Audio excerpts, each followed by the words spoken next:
মাথা নত করে দাও হে প্রভু তোমার চরণ তলে। আমারে যেন না করি প্রচার আমার আপন কাজে।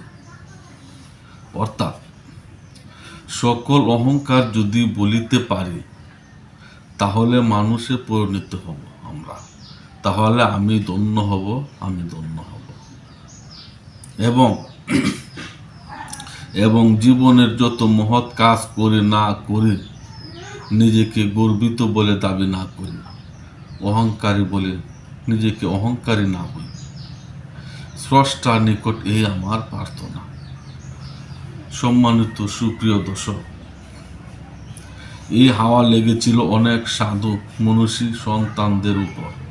তারা পৃথিবীর উপর থেকে যত মহৎ কাজ করেছেন অহংকারী হন নাই, সকল অহংকার চূর্ণ বিচূর্ণ করেছেন চোখের জলে।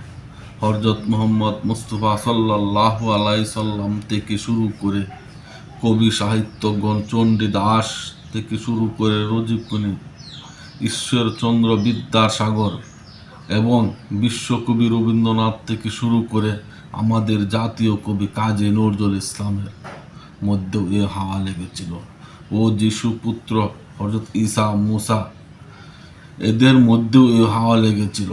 এবং কি আমাদের রাজনীতি কবি, বাংলার অসাংবাদিত নেতা বঙ্গবন্ধু শেখ মুজিবুর রহমানের কাছে এ হাওয়া লেগেছিল। সম্মানিত সুপ্রিয় দর্শক, ভাই ও বন্ধুরা আমার, বর্তমানে সমকালীন সময়ে নেতার অভাব নেই, নিজের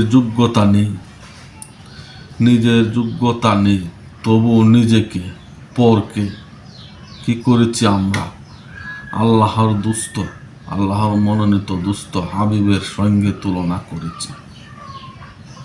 এই হলো বাংলাদেশের বর্তমান রাজনীতির পরিস্থিতি। আর কিছুদিন পর দেখবেন বেহেশতের চাবি নিয়েও তারা আমাদেরকে অফার দেবে। এই যদি হয় দেশের পরিস্থিতি, তাহলে সাধারণ মানুষ তারা অন্যায় করতে দ্বিধা করবে না। সালাম আলাইকুম।